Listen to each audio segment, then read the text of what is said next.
이제 다섯 번째, 구원론 다섯 번째 강의 44장 구원의 시작. 구원의 시작이 두 개예요. 44장과 45장 두 개인데 이 44장은 주관적인 국면들 그리고 45장은 객관적인 국면들 이렇게 해서 이제 주관적인 국면들이라고 하는 건 뭐냐 하면 우리 안에서 일어나는 어떤 일이라는 거예요. 우리 안에 우리를 향한 하나님의 부르심이 있고 그 다음에 회심이 있고 그리고 중생이 있다. 그래서 우리 안에 물론 객관적인 국면들이라고 하는 것도 우리 안에서 일어나는 거긴 하지만 이거는 이제 객관적인 고찰이 가능하다라고 보기 때문에 그렇게 붙인 것 같아요. 그래서 거기서는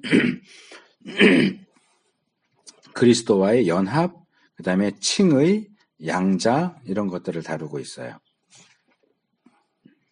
그 밑에 있구나. 그래서 우리의 영적인 상태, 이 44장은 우리의 영적인 상태의 변화, 부르심과 회심과 중생을 다루고 이제 다음 주에 살펴볼 45장은 객관적인 측면, 그래서 연합과 칭의와 양자 이렇게 다루게 됩니다. 그래서 이제 여기서는 따로 다루지 않지만 이제 구원론을 다룰 때는 기본적으로 나오는 내용이 뭐냐 하면 구원의 서정이라고 해요, 보통. 구원의 서정. 그 뭐 서정시 할 때 그 서정이 아니고 과정이에요, 과정. 구원의 순서와 과정 이걸 합쳐서 아마 서정 이렇게 한 것 같아요. 구원의 서정. 이제 라틴어로 오르도 살루티스라고 하는 거예요. 그러니까 오르도는 길을 가리켜요. ORDO, 오르도. 네. ORDO, 오르도, 살루티스, SALUTIS. 살루티스, TIS. SALUTIS. 이건 전문 용어이기 때문에 기억을 해두면 좋아요. 이게 라틴? 네, 라틴어예요. 라틴어로 오르도 살루티스. 번역된 걸로는 구원의 서정. 그래서 구원이 어떤 과정으로 진행되는가. 그래서 이제 가장 간단하게는 로마서에 나와 있는 대로 미리 아신 자를 부르시고 의롭다 하시고 거룩하게 하시고 영화롭게 하셨느니라. 그래서 칭의, 성화, 영화 이렇게 요약해서 말하기도 하고 그 과정을 다해서 부르시고 소명, 뭐 중생 뭐 이렇게 해갖고 순서를 정해요. 그래서 그 순서대로 이게 꼭 시간적인 순서는 아니지만 이제 논리적인 순서에 따라서 이제 구원의 서정을 다룬다고요. 근데 이제 여기서 다루는 게 그런 구원의 서정이에요.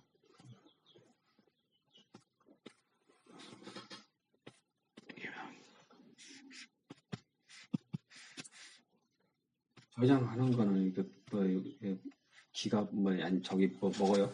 많이 핸드폰 저거 기가수 많이 소모되나? 그래서 이제 여기 이 구원론의 나머지 부분은 거의 그 오르도 살루티스를 따라서 진행이 돼요. 그래서 이제 시작, 진행, 완성, 과정, 뭐 지속 이런 표현을 쓰는 게 이제 처음 시작이 이제 여기 부르심부터 시작을 하거든요. 그 이전에 이제 예정부터 들어가죠. 시간적인 순서라면 예정하시고 그 다음에 부르시고 이걸 이제 옛날에는 소명 그랬어요. 소명 부르시고 그러면 그 다음에 이제 회심이 일어나고 중생이 일어나고 회심에는 이제 회개와 믿음 그 다음에 중생 그러면 그 다음에 의롭다 하시는 것 그리스도와 연합이 일어나면서 의롭다 하시고 거룩하게 되고 그 다음에 이제 마지막에 영화 이제 이런 식으로 이제 이야기가 구원이 이렇게 진행이 되는데 그 순서에 따라 지금 되어 있는데 우리는 앞 시간에는 실제로 개인에게서 구원이 시작되기 이전의 단계, 예정을 다룬 거고, 이제는 시작되는 단계에서 한 개인 안에서 작용하는 요소들을 살펴보는 거예요. 그래서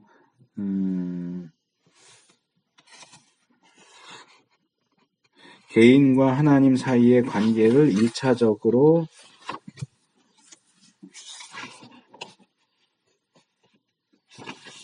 언급한다. 그래서 첫 번째로 소명을 다룹니다. 근데 여기 내가 예전에 조직신학을 배울 때는 이 소명할 때 둘로 나눠서 얘기를 했어요. 여기 이제 효과적 부르심 그랬죠. 이제 일반적인 소명과 유효적 소명 이렇게 나눴어요. 아까 우리가 앞에서 다룰 때 가항력적 은혜, 불가항력적 은혜 이렇게 했었죠. 하나님이 우리에게 주시는 은혜가 우리가 저항할 수 있는 것이냐, 저항할 수 없는 것이냐 이렇게 하는데 그것하고 비슷하게 하나님의 우리를 향한 부르심도 둘로 나눠져요. 그래서 일반적인 부르심, 소명이 있고 유효한 효과적인 부르심이 있어요. 이게 뭐냐 하면 여기는 그냥 효과적인 부르심만 다루는데 일반적인 부르심은 우리가 이미 다룬 거예요. 뭐냐 하면 온 세상을 향해서 그리고 모든 사람을 향해서 예수 믿으세요 하고 부르는 거예요. 근데 이거는 반드시 효과가 있는 건 아니야. 얼마든지 거부가 가능해. 예수 믿으세요 그런다고 다 믿을게요 그러지 않잖아요. 관심 없는 사람도 있고 오히려 화내고 욕하는 사람도 있고 왜냐하면 그 부르심이 소명이 효과적인 소명이 아니기 때문에 그래요. 일반적인 소명이에요.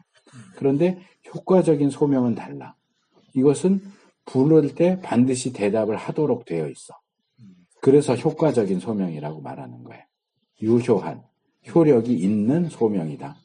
그래서 이 부르심은 그러니까 이런 거죠. 뭐 반에서 수업 시간인데 애들이 와글와글 떠들어. 그럴 때 선생님이 야 조용히 해. 이건 모두를 대상으로 하는 거야. 근데 그 중에서 한 명을 딱 집어서 아무개 조용히 해. 그러면 계속 떠들 수 있어요? 야 조용히 해. 그러면 눈치 보면서 떠들 수 있는데 너 조용히 해. 그러면 그건 떠들면 망하는 거잖아. 그러니까 이게 유효적 소명과 일반적인 소명의 차이야. 그러니까 뭐 아무나 다 오시오. 예수님 믿으세요. 근데 안 믿어도 상관없어. 근데 하나님이 너 예수 믿어 하고 유효적인 소명으로 부르시면 응답하지 않을 수가 없다는 거예요. 이게 효과적인 소명, 부르심이에요. 그래서 우리가 예비적인 면에서 하나님에 의한 어떤 행동이 거기 넷째, 다섯째 줄 시간 속에서 그의 영원한 결정과 개인의 회심 사이에 개입하셔야 된다. 그래서 예정과 회심 사이에 뭐가 있느냐? 부르심이 있다. 소명, 부르심이 있는데 여기 일반적인 부르심이 내가 설명한 거예요. 모든 사람에게 아무나 오시오. 잔치하는데 오시오. 근데 아무나 오지는 않아 실제로. 오는 사람도 있고 오지 않는 사람도 있어요. 그래서 이것은 일반적인 부르심이에요. 그래서 마태복음 11장 28절, 이사야 45장 22절, 마태복음 22장 14절처럼 모든 사람을 대상으로 부르신다는 거죠. 근데 이제 유니버셜리즘, 보편주의에서는 그런 구절들의 근거에서 하나님이 모든 사람이 구원받기를 원하신다. 또는 그래서 결국 모든 사람이 구원받을 것이다. 이렇게 주장을 하는데 그거는 부르심의 문제다. 일반적인 부르심. 또는 하나님의 소망적인 뜻과 관련시켜야지 이 구절들을 그래서 모든 사람이 구원받을 것이다. 이렇게 하면은 안 된다는 거예요. 그러니까 부르기는 모든 사람 불러요. 너는 아니야 하고 안 부르는 사람은 없어. 다 불러. 그렇지만 거기에 응답해서 오는 사람은 소수라는 거죠. 그래서 보편적인 초대와 특별한 초대, 효과적인 부르심. 그래서 첫째가 둘째 단에 모든 사람들을 부르신다 하는 거고요. 일반적인 부르심에서. 둘째가 셋째 단에 그러나 모든 사람이 부름을 받고 있지는 않다. 모든 사람에게 효과적인 부르심이 주어지는 건 아니다. 안 오는 사람들이 있는 거 보니까 오도록 하는 효과적인 부르심은 제한적으로 주어진다. 그건 누구한테 가느냐? 예정된 사람들에게만 효과적인 부르심이 주어진다. 그래서 로마서 8장 30절, 고린도전서 1장 9절 등을 보면 미리 정하신 그들을 부르신다. 미리 정하신 사람들을 부르시고 할 땐 이건 효과적인 부르심이에요. 일반적인 부르심이 아니고, 또 너희를 불러 예수 그리스도와 교제케 하신다. 그러니까 우리를 부르시면 우리는 예수님을 믿을 수밖에 없고 예수님과 교제할 수밖에 없게 되죠. 이게 다 유효적인 부르심을, 효과적인 부르심을 얘기하는 겁니다. 이런 특별한 부르심은 하나님께서 특별히 유효한 방식으로 선택된 자들과 더불어 일하시고 그들로 하여금 회개와 믿음으로 응답하게 하시며 그들이 응답하는 것을 확실하게 한다.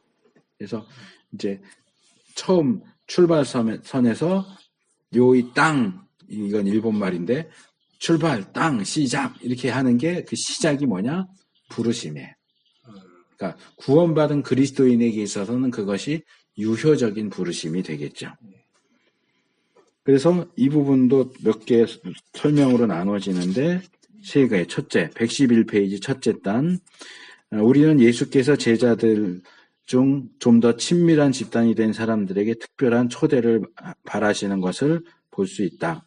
그 제자들, 또 삭개오, 사울, 바울이 된 사울, 그리고 루디아 이런 경우처럼 예수님을 따른 일반적인 사람들도 있고, 그 중에 사도행전에 나오는 120문도도 있고, 또 70명 제자도 있고, 12명 제자도 있고, 12명 제자 중에는 특별히 예수님과 가까웠던 3명도 있고, 그래서 하나님의 부르심이 다 똑같지는 않다. 이렇게 특별히 부르시는 경우들이 있다는 걸 볼 수 있다. 둘째 단락, 특별 부르심은 대부분 성령의 조명하시는 사역으로 믿는 자로 하여금 복음의 참된 의미를 이해할 수 있게 해준다. 그러니까 이 부르심이 왜 일반적인 부르심과는 달리 효과가 있느냐? 거기 성령님이 작용을 하시기 때문이에요. 일반적인 부르심에는 성령님이 작용을 하지 않아요. 그냥 사람들이 믿으세요, 오세요 이렇게 하는 거고, 유효한 부르심은 성령님이 부르시는 거다 이렇게 생각하면 돼요. 성령님이 작용하시기 때문에 복음을 들으면 믿어야 되는구나 이렇게 이제 반응을 하도록 효과를 발휘하게 하는 거죠. 고린도전서 2장 6절에서 16절에서 이 조지 엘던 레드가 이런 얘기를 하죠. 셋째 줄, 성령의 조명을 받은 사람들에게 이것은 하나님의 지혜다. 그러니까 복음이 일반적으로 주어지면 헬라인에게는 미련한 것이고 유대인에게는 걸리는 것이 되지만 성령님이 부르시는 자들에게는 이건 하나님의 지혜구나 이렇게 받아들여지게 되는데, 일반적인 사람은 그렇게 생각을 할 수가 없단 말이에요. 사람이 복음을 들으면서 이 복음은 하나님의 지혜야, 이 복음을 믿어야 돼 이렇게 반응한다는 얘기는 이미 그 안에 성령님이 작용하셨다는 얘기예요. 성령님이 내주하시고 조명, 특별히 내주까지는 몰라도 조명하셨다. 성령님이 빛을 비춰주시니까 불 다 꺼놓고 완전히 깜깜한데 자 이거 물 마셔 하고 컵 주면 컵이 어디 있는지 어떻게 알아요? 아무도 몰라요. 근데 빛을 비춰주면 여기 지금 저기서 손을 내밀고 있거나 이렇게 하고 받아서 마실 수 있죠. 그러니까 복음이 주어지는데 보통 사람들은 깜깜해서 뭐가 주어지는지 어떠는지 어디 있는지 어떻게 받아야 되는지를 몰라. 이게 일반적인 소명. 깜깜한데 자 이거 받아. 이게 일반적인 소명이야. 유효적인 소명은 불을 켜고서 이거 받아 이렇게 하는 거야. 그러면 받을 수가 있겠죠.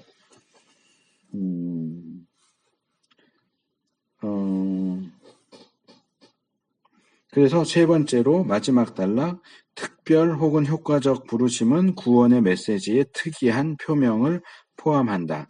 죄의 영향을 상쇄시키고 사람들로 하여금 믿게 할 만큼 충분히 강력하다. 이것은 또한 충분히 호소력이 있어서 사람들이 믿게 될 것이다. 특별 소명은 많은 면에서 알미니우스 주의자들이 말하는 선행 은총과 유사하다. 그러나 이것은 두 가지 점에서 다르다. 첫째, 이것은 모든 사람에게 주어지는 게 아니고 선택된 사람들에게만 주어진다. 알미니우스주의가 말하는 선행 은총은 모든 사람에게 주어져요. 근데 이 유효한 소명은 믿는 사람, 선택된 사람에게만 주어져요. 둘째로 무오하게 또는 혹은 효과적으로 믿는 사람에 의해서 긍정적인 응답에 이른다. 그러니까 여기는 저항하는 게 없어요. 이 유효적인 소명을 받은 사람은 반드시 예하고 나오게 되어 있어요. 그러니까 불가항력적 은혜와 비슷한 개념이죠. 그래서 이 부분을 이제 어떻게 이해해야 하느냐의 문제가 있어요.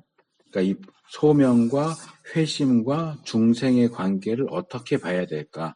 시간적으로 어떻게 되고 논리적으로 어떻게 되느냐? 내가 금방 얘기하면서 이 유효한 소명을 받은 사람은 성령님이 내주하신다 그랬다가 내주까지는 아니고 조명하신다 이렇게 바꿨잖아요, 표현을. 왜냐하면 이 부분에 대한 관계가 명확하게 정립이 되어 있지 않기 때문에 그래요. 그러니까 회심, 중생, 소명, 회심, 중생 이렇게 얘기는 하지만 이 부분에 있어서 성령의 역사가 어떻게 되어지는지는 정리가 안 돼 있어요.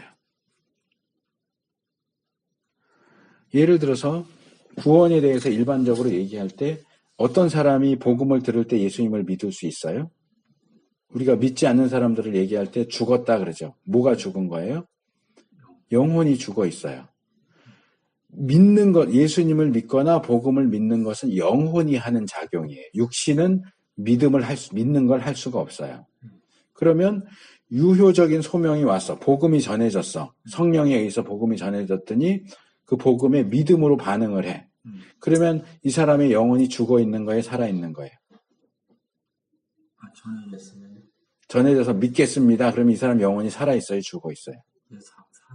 믿겠습니다 하는 사람은 영혼이 살아있는 사람이에요. 그러니까 살아있으니까 믿는 거예요. 믿으니까 살아있는 게 아니고 순서, 논리적인 순서, 시간적인 순서에 의하면 살아났기 때문에 그 죽어있던 영혼이 살아있기 때문에 복음을 들을 수 있고 반응할 수 있는 거예요. 회개나 믿음으로 반응할 수가 있어요. 그러면 논리적인 순서가 죽어있던 영혼이 살아난다는 게 바로 중생이거든요. 그러면 중생이 제일 1번이 돼야 되는데 일반적으로는 중생이 지금 여기 3번으로 나오잖아. 1번이 뭐예요? 소명, 2번이 회심, 3번이 중생.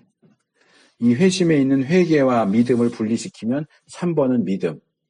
그러니까 그 구원의 서정을 자세하게 하면 이런 걸 다 분리를 해요. 그러니까 1번 예정, 2번 소명, 3번 회개, 4번 믿음, 5번 중생 이렇게 되는 거죠. 4번 믿음. 네. 그러니까 자세하게 나누면 5개 과정이 되는 거예요. 5개 과정이 맞아요. 지금 여기 시작 부분에서만 여기까지만 5개야. 자세하게 나누면 예정부터 시작해서 예정이 1번, 예정, 소명, 회심, 믿음, 중생 이렇게 돼요. 근데 예정이 1번이라는 건 말할 게 없죠. 이건 창조 이전부터 있었다라고 우리가 인정을 하니까 타락 전 예정서를 우리는 인정을 하니까 이게 가장 먼저인 거 맞아요. 예정이 1번, 그다음에 소명 2번. 소명이 2번이네. 네. 소명이 2번. 그다음에 회심이 3번. 회심이 3번. 그다음에 믿음이 4번. 믿음이 4번. 그다음에 중생이 5번. 이렇게 돼 있는데 지금 내가 얘기한 것처럼 이 소명에 반응하려면 어떻게 해야 돼요? 죽어있던 영혼이 살아나야 돼요. 중생을 해야 돼요. 그러니까 하나님이 부르시는 게 뭔지 부르시니까 들을 수 있는 거니까 그러면 소명까지는 2번 오케이. 유효적 소명까지는 2번 오케이인데 그것이 유효한 소명이 되려면 내 영혼이 살아있어야 유효한 소명이 될 수 있어요. 그러니까 이 부분에서 중생이 먼저냐 소명이 먼저냐의 문제가 생길 수 있어요. 그래도 적어도 늦게 보더라도 소명 다음에 중생이야. 또는 중생한 사람을 부르셨다 그러면 중생이 먼저가 될 수 있겠지. 그래서 소명과 중생도 순서가 애매해요. 근데 소명을 받으면 회개하는데 회개하는 사람, 그 다음에 회개하고 나서 믿는데 회개와 믿음도 순서가 좀 애매해요. 이건 그냥 논리적인 순서지 시간적인 순서는 아니에요. 그러니까 죄로부터 회개해서 예수님께로 간다라고 할 때 논리적으로 회심이 먼저고 믿음이 나중이다 이렇게 말하지만 이건 거의 동시에 일어나는 거예요. 근데 이 회심이나 믿음은 중생을 전제로 하지 않고서는 일어나지 않는 일이란 말이야. 근데 논리적으로 따지면 중생이 믿음 뒤에 온단 말이에요, 지금. 구원 서정에서. 제일 뒤에 나오잖아요. 예정, 소명, 회심, 믿음, 중생. 그러니까 믿으면 그때서야 성령님이 우리를 중생시켜 주신다. 이렇게 이제 본단 말이에요. 그래서 이런 부분에서 순서가 아주 명확하지는 않고, 그 다음에 성령님의 역사에서 아까 유효한 소명을 다루면서 성령님의 조명이라고 표현을 했잖아요. 조명과 내주가 어떻게 다른가? 조명은 밖에서 비추는 것인가? 안에서 비추는 것인가? 내주는 분명히 안에 들어와 계신단 말이에요. 그러면 성령님이 죽어있는 우리 영혼을 살리실 때는 불신자 속에 들어가서 죽어있는 영혼을 살리시는 것인가? 불신자 밖에서 죽어있는 영혼을 살리시는 것인가? 이것도 명확하지가 않아요. 성경이 이런 부분을 다뤄주지 않고 있기 때문에. 예. 그러니까 이게 그냥 단순히 빛만 비춰주는 거냐. 근데 엄밀하게 말해서 죽은 영혼이 살아나지 않는 한 빛을 비춰준다고 봐요? 시체가 불킨다고 보여? 물건을 볼 수 있어요? 살아나지 않는 한은 불을 아무리 켜도 조명을 해줘도 볼 수가 없어요. 그렇기 때문에 이 조명 이전에 중생이 있어야 되는데 이 중생이 외부에서 하느냐 내부에서 하느냐가 애매하고 그러다 보니까 조명이라고 하면 외부에서라고도 말할 수 있어요. 내부에서도 가능하지만 근데 내주 이러면 확실히 내부거든. 그래서 이 부분에서 조명이라든지 내주를 설명하기가 굉장히 까다롭고 어려워요. 그래서 여기 이제 논리적인 순서, 효과적 부르심, 회심, 중생 이렇게 해서 논리적으로 효과적 부르심이 회심보다 앞에 있고 부르지 않았는데 어떻게 응답을 해요? 불러야 대답을 할 거 아니에요. 회심은 말하자면 대답하는 거거든. 야, 아무개야. 그러면 네. 그러면 네가 먼저고 다음에 아무개야. 이건 말이 안 되잖아요. 논리적으로. 그러니까 아무개야 부르는 게 소명이고 예 그러는 게 회심이에요. 그러다 보니까 논리적으로 소명은 회심에 앞서 있어요. 그 다음에 중생도 지금 내가 설명한 게 이거예요. 중생도 역시 논리적으로 회심보다 앞서 있는지 반대인지에 대해서 물어야 된다. 전통적으로 알미니안주의자들과 칼빈주의자들이 서로 분리되었던 게 바로 이 문제다. 알미니안주의는 회심이 앞선다고 주장을 했다. 그러니까 회심이 여기 신생이랑 이건 중생하고 같은 표현이에요. 신생, 뉴버스, 새롭게 태어난다. 중생, 리버스, 다시 태어난다. 리본, 역시 다시 태어난다. 이게 다 같은 표현이에요. 그러니까 알미니안주의자들은 회개가 앞선다. 회개해야 중생이 가능하다. 회개하고 믿고 그래서 하나님이 그를 변화시켜 주시는 거다. 회개하고 믿는 사람을 변화시켜 주신다. 라고 주장을 해요. 만약에 이것이 사실이라면 이건 기계적인 무슨 컨베이어 벨트 지나가면서 기계 부품 조립하는 것처럼 회심, 믿음, 중생 이게 이제 딱 기계적인 과정으로 진행되는 것처럼 보여요. 그래서 하나님께서 이 모든 것을 행하실 것이며 실제로 어떠한 인간적인 응답의 요소도 없어지게 된다.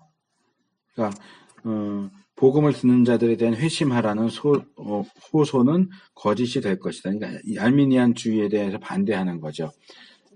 회심, 선행하는 은총이 있으면 회심하게 되고 당연히 회심하면서 믿게 되고 그럼 중생하게 돼. 근데 이 중생이 죽은 영혼이 살아나는 것이다라고 한다면 죽어 있는데 아무개야 부르는 게 무슨 의미가 있냐는 거죠. 그게 어떤 효과를, 그걸 어떻게 유효한 소명이라고 부를 수 있겠느냐라고 이제 반대를 하는 거죠. 그래서 칼빈주의자들은 만약 모든 사람들이 진정으로 죄인들이어서 전적으로 타락했고 응답할 수 없다면 아무도 첫 번째로 중생이 없으면 회심할 수 없다고 주장한다. 이게 내가 얘기하는 거예요. 죽어있던 영혼이 살아나지 않으면 아무개야 불러도 들을 수가 없잖아요. 죽었으니까 대답할 수도 없어요. 들을 수도 없고 유효한 소명이 될 수도 없고 회심이나 믿음으로 응답할 수도 없어요. 그렇게 놓으면 중생은 유효한 회심보다 이전, 그러니까 예정 바로 뒤에 나오는 2번이 돼야 된다라는 거죠. 기본적으로. 살려놓고서 불러야지. 죽어있는데 부르면 무슨 소용이 있어. 그렇죠. 살려놓고 불러야 들을 거 아니야. 그렇게 보면 중생이 2번이 돼야 된다는 거죠. 이게 이제 논리적인 얘기예요. 그래서 회개와 믿음은 인간의 능력이 아니야. 인간은 스스로의 힘으로 회개하거나 믿을 수가 없어. 하나님의 은혜가 아니면. 우리가 여기에서 시간적인 연속에 대해서 말하고 있지 않다는 사실이 지적되어야 한다. 그러니까 시간적인 순서, 논리적인 순서 이렇게 얘기하는데 이게 지금 얘기하는 건 다 논리적인 순서예요. 그러니까 왜 시간적인 순서가 아니라고 얘기하느냐? 이 부분은 적어도 동시에 일어나는 것 같아. 부르는 순간에 회개와 믿음이 같이 일어나요. 중생도 거의 같이 일어나요. 근데 이걸 논리적으로 풀어서 설명을 하려다 보니까 앞이 나오고 뒤가 나오는 거예요. 그러니까 실제적으로는 시간 차이가 없어. 거의 동시다발적으로 일어나. 파바박 하고 일어나. 근데 이게 실제로는 동시다발적으로 일어나지만 논리적인 순서가 없을 수가 없기 때문에. 그러니까 스위치 올리면 불이 켜지지만 순서가 스위치를 올려야 켜지는 거지 불이 켜져서 스위치를 누른 게 아니잖아요. 그러니까 논리적으로는 뭐가 먼저 나오고 뭐가 나중에 나오는지를 정해야 되기 때문에 이런 논의들이 나오는 거예요. 그렇지만 현실적으로는 거의 동시다발적으로 진행되는 것이기 때문에 시간적인 순서라고 말할 수는 없다. 그래서 회심과 신생은 동시적으로 일어난다. 오히려 문제는 내부에서의 하나님의 중생의 사역 때문에 인간이 회심하느냐 아니면 하나님께서 인간의 회개와 믿음 때문에 개인을 중생시키느냐 하는 것이다. 그러니까 인간이 회개하고 믿으니까 하나님이 중생시키신다. 이건 알미니안의 견해고 칼빈주의 견해는 인간이 하나님이 중생을 시키셨기 때문에 인간이 회개하고 믿을 수 있다라고 하는 게 칼빈주의의 견해예요. 그래서 논리적으로 보면 일반적인 칼빈주의 입장이 의미가 잘 통한다. 이제 칼빈주의 쪽 손을 들어주는 거죠.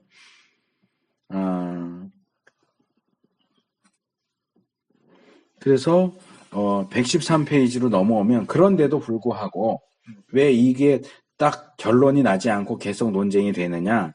성경에 나오는 내용들을 보니까 성경에는 회심이 중생보다 앞서는 것처럼 얘기하는 구절들이 나온다는 거예요.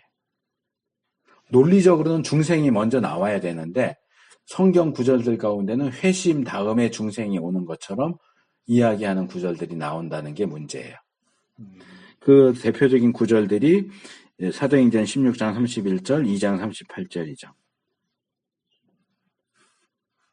그래서 빌립보 간수에 대한 얘기, 주 예수를 믿으라. 믿으면 구원을 받는다. 믿으면 중생한다. 이렇게 읽을 수가 있다는 거죠. 그리고 베드로의 설교도 너희가 회개하고 세례를 받으면 죄사함을 얻고 성령을 선물로 받는다. 그러니까 성령을 선물로 받는 게 제일 뒤에 나오죠. 회개, 세례, 죄사함, 성령.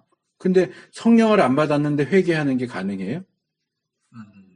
그러니까 논리적으로는 이런데 실제 성경 구절은 회개가 먼저인 것처럼 나와 있다는 거지. 이렇게.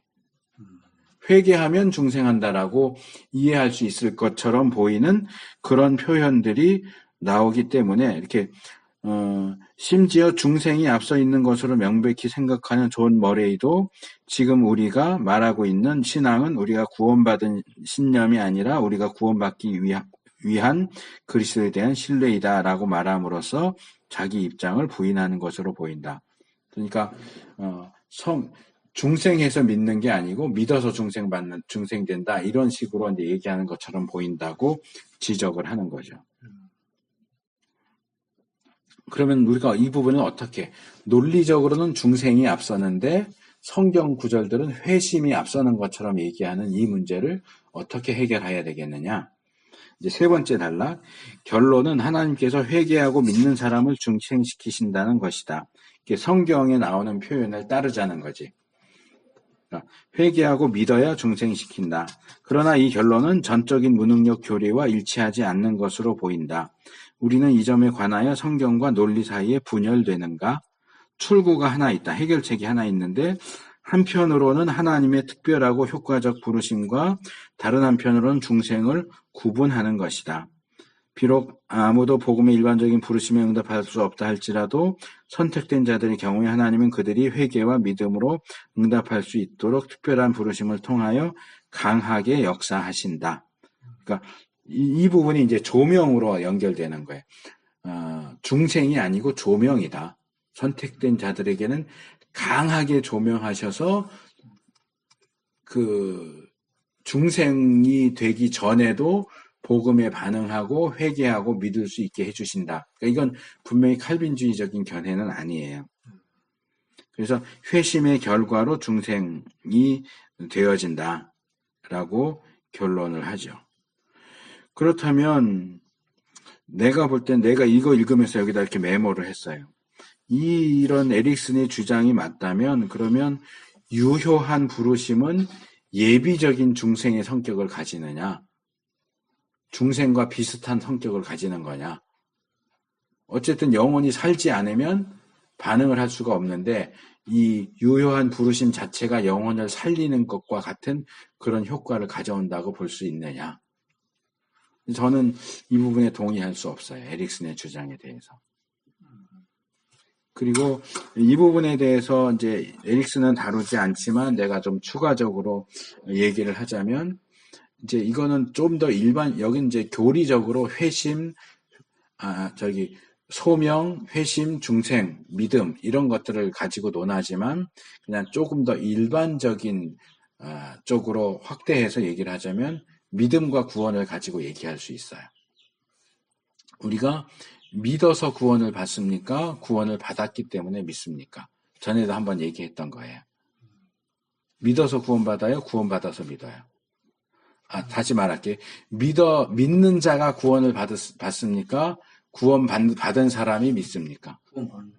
예정론에 의하면 그렇죠.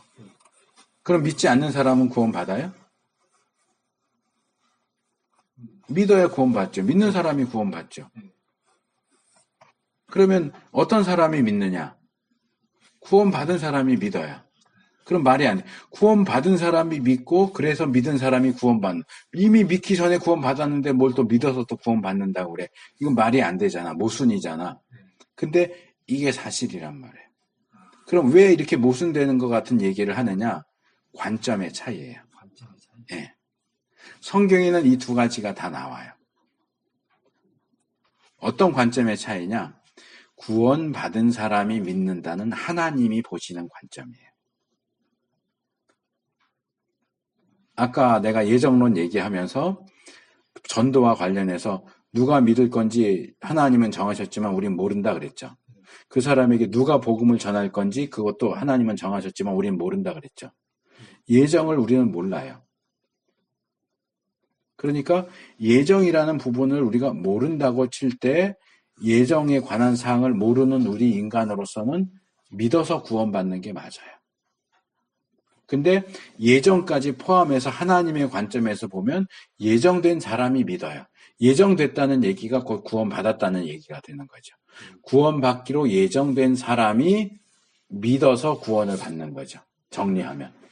구원받기로 예정된 사람이 믿어서 구원을 받아요.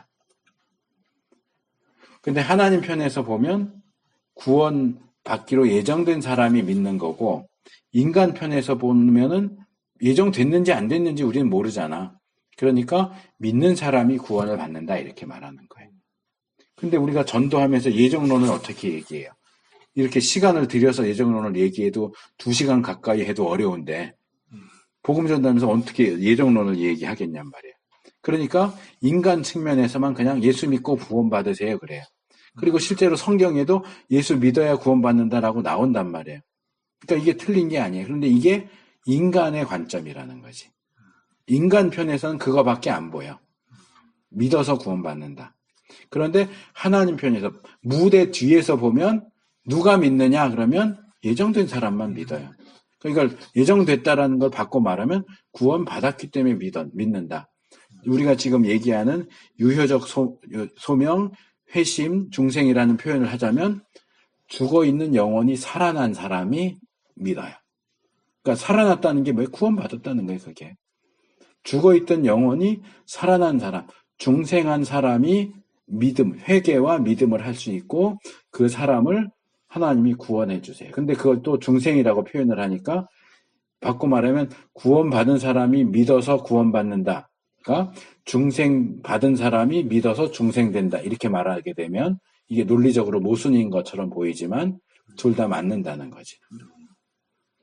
다만 시각의 차이, 시점, 관점의 차이. 하나님이 볼 때는 중생이 먼저인 게 맞아요. 죽어있는 영혼을 살려내야 대답도 하고 회개도 하고 믿기도 할 거 아니야. 근데 인간의 관점에서 볼 때는 회개하고 믿어야 중생된다. 그러니까 이런 표현들이 양쪽에서 다 나오기 때문에 둘 다 우리는 받아들여야 되고 이것을 조화시키는데 어려움이 있기는 하지만 일단 논리적인 순서에 따라서 여기 있는 것처럼 소명, 회심, 중생 이렇게 순서로 보는다는 것이. 그러나 하나님의 입장에서 보면 예정, 중생, 소명, 회심, 믿음, 그리고 다시 중생 이렇게 6개의 단계로 봐야 되겠죠. 중생이 2번 나오는데 이제 이 2개의 중생을 어떻게 중생 1, 중생 2 이렇게 봐야 되느냐? 이건 또 이제 또 다른 문제겠죠. 이건 중생에 가서 좀 더 살펴. 제대로 안 듣고 분별력 안 좋으면 헷갈려서 못 듣겠네. 그래서 일단 논리적으로는 소명, 회심, 중생 이렇게 본다. 이게 이제 이 2번째 부분의 내용이에요. 자, 이제 3번째로 회심에 대해서 봅시다. 회심. 회심은 뭡니까? 우리가 이전에 살았던 방식과는 전혀 다른 방향으로 돌아서는 거. 어제 내가 저쪽에서 설명하면서 회심은 뭐냐? 원래 하나님 가까이서 섬겨야 되는 사람이 하나님께 등 돌리고 반대로 가다가 방향을 180도 돌려서 다시 하나님께로 오는 게 이게 회개다. 회심이다 그랬잖아요. 그러니까 내가 살던 방향과는 반대되는 방향으로 돌아서는 거. 이게 회심이에요. 그래서 여기는 이 부분을 따로 다루지는 않는데 전통적인 조직신학에서는 회심을 다시 둘로 나눠요. 이 책에서는 회심을 회개와 믿음으로 나누는데 믿음을 별개로 놓고 볼 때 회심도 다시 둘로 나눠져요. 회심과 회개로 나눠요. 예. 그러니까 그걸 하면 이제 이 커다랗게 묶어놓은 회심에는 3개가 들어가는 셈이지. 회심과 회개와 믿음 이렇게 해야지. 에릭슨은 회개와 믿음, 회심 제목 잡아놓고 회심 안에 회개와 믿음이 있다. 이렇게 해서 회심과 회개를 별로 구분을 안 하고 용어를 사용하는데 우리 전통적인 조직신학은 회심과 회개를 구분을 해요. 다른 용어라고 봐요. 그래서 이 회개 위에 회심을 하나 더 집어넣어야 돼. 그러니까 회심이라고 하는 큰 제목 아래 3개가 들어가 있는 거예요. 회심과 회개와 믿음. 그럼 회심과 회개는 어떻게 다르냐? 회심은 근본적인 방향 전환이에요. 그래서 여기 회심에 대해서 이거 잘 설명을 해주고 있는데요. 113페이지 제일 밑에 줄. 죄와 허물로 죽어있던 것과 대비해 볼 때 이것은 새로운 삶이다. 필생의 것이며 심지어 영원히 지속되는 것이다. 시작이 한정된 시점을 가지고 있다. 그리스도인의 삶의 첫걸음이 회심이다. 이거는 뭐냐면 이 회심은 우리가 우리의 평생에 걸쳐서 딱 한 번 해요. 믿는 사람들만. 그러니까 예수님을 안 믿던 자리에서 예수님을 믿는 자리로 돌이키는 거. 그걸 회심이라고 그래요. 그건 한 번만 하면 돼요. 더 이상 회심을 여러 번 하는 일은 없어. 딱 한 번만 해. 그런 특수성을 감안할 때 우리가 그 용어를 회심이라고 불러요. 그런데 우리가 예수님을 믿은 이후로도 살면서 의롭게만 살아요? 죄 질 때가 있단 말이에요. 죄 지으면 뭐 해야 돼요? 회개해야죠. 그럴 경우에 회심해야 된다고 그러지 않아요. 우리가 예수님을 믿게 됐을 때 우리는 이미 회심을 했어요. 그러나 살면서 저지르는 죄에 대해서는 회개를 해야 돼요. 요게 회개예요. 회심과 회개가 다른 게 이거예요. 둘 다 돌아서는 거예요. 돌이키는 건데 회심은 우리의 삶의 방향을 근본적으로 바꾸는 거. 하나님을 등지고 가던 방향에서 하나님을 향하는 방향으로 돌이키는 거. 평생에 한 번. 반복되지 않는 돌이킴이 회심. 구원과 관련된 것이 회심. 그러나 삶 속에서 범죄하고 그 죄를 용서받기 위해서 회개하는 것은 우리가 죽을 때까지 반복돼요. 계속 반복해요. 회개는 계속 반복적으로 해야 돼요. 이건 회개. 그래서 회심과 회개가 구분된다. 근데 이 책은 그 부분을 다루질 않고 있어요.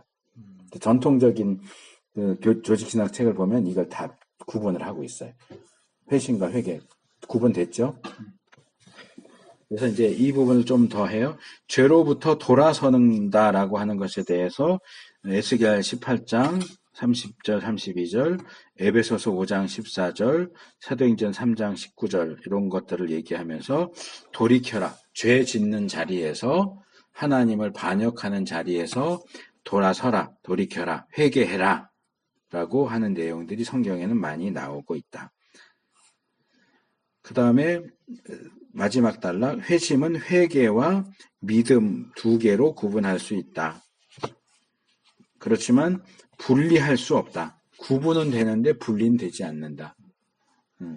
근데 이제 나는 여기에 덧붙여서 회심을 더 넣어야 된다고 얘기한 거죠. 회심 안에는 회심과 회개와 믿음. 이분은 회심과 회개를 구분하지 않기 때문에 그걸 그냥 싸잡아서 회개인데 여기서 말하는 회개는 사실 회심이에요. 그러니까 아마도 번역자가 구분하기 위해서 회심 안에는 회개와 믿음이 있다라고 하는 것 같은데 원칙적으로 말하면 회심 안에는 회심과 믿음이 있다 이렇게 말해야 더 맞을 것 같아요. 그러니까 여기서 말하는 회개는 아까 내가 설명한 그 회개가 아니고 반복되고 계속해야 하는 회개가 아니고 일생에 한 번 있는 회심을 가리키는 거예요. 용어를 그렇게 이제 헷갈리게 해놨는데 우리는 회심이라고 바꿔서 읽읍시다. 회심은 불신자가 죄로부터 돌이키는 돌아서는 것이 회심. 믿음은 그리스도를 향해서 돌아서는 것. 그러니까 이렇게 가다가 여기 하나님이에요. 내가 이렇게 반대로 이렇게 가요. 여기 죄가 있어요. 이렇게 가다가 돌아서는 게 회심인데 이 돌아선다라고 하는 건 두 가지 의미를 한꺼번에 가지고 있어요. 자, 내가 돌이켜서 가면 내 얼굴 앞에 뭐가 있어요? 이쪽에 죄가 있죠. 그러니까 인간은 범죄하는 걸 통해서 원래 하나님을 향해서 얼굴을 향하고 살아야 되는데 범죄를 통해서 등을 돌이켰어. 하나님을 향해서 등을 보이고 내 얼굴은 죄를 향해서 계속 가는 거야. 이게 타락이죠. 범죄고. 근데 회심은 반대야. 방향 전환이야. 그러니까 방향 전환에는 어쩔 수 없이 두 가지 요소가 들어가는 거예요. 방향 전환을 하니까 어떻게? 이제는 죄가 어디에 있어요? 내 등 뒤에 있어. 그러니까 죄로부터 내가 방향을 틀었다. 죄로부터 틀었다를 강조하면 회심인 거고 이 틀은 방향이 어디에? 하나님이잖아요. 그리스도잖아요. 하나님을 향해서 틀었다 할 때는 믿음인 거예요. 돌아서는 건데 이 돌아서는 하나의 행동을 죄에서부터 돌이켰다라고 할 때는 회심이라고 표현하는 거고 이 돌아서는 방향이 하나님을 향해 있다. 그리스도를 향해 있다라고 할 때는 믿음이라고 부르는 거예요. 같은 행위인데 회심과 믿음으로 구분해서 표현을 한다 하는 거죠.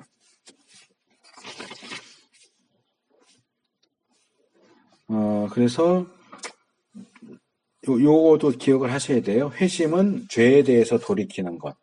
믿음은 예수님의 계로 돌이키는 것. 그리고 네 번째 115페이지 첫째 단 회심이 수반하는 시간의 양에 대해서는 어떠한 설명도 하지 않는다. 회심하는데 시간이 많이 걸리느냐, 순간적으로 확 바뀌는 거냐, 이건 케이스 바이 케이스로 사람 다 다르다. 사도 바울 같은 경우는 순간적으로 변하는 케이스죠. 니고데모 같은 경우는 점진적으로 변하는 걸로 보여요. 빌립보 간수나 루디아 같은 경우도 순간적으로 되는 것 같아요. 요게 재밌는 게 불교에서도 비슷한 개념이 있어요. 불교는 회심을 얘기하지 않고 깨달음을 얘기하잖아요. 도를 깨달아야 되거든요. 불도를 깨달아야 되는데 그것을 이제 오라고 표현해요. 숫자 5가 아니고 한문 5. 대오각성 이렇게 하죠. 큰 깨달음 얻었다 할 때 오 해가지고 이걸 순간이냐 점진적인 거냐에 따라서 돈오, 점오 이렇게 불러요. 그러니까 돈오는 순간적으로 사도 바울이 갑자기 확 바뀐 것처럼 순간적인 깨달음을 얻는 것. 돈오. 점오는 수련을 통해서 점진적으로 시간을 들여가다가 최후의 마지막으로 탁 깨우치게 된다. 시간이 필요하다. 이게 점오예요.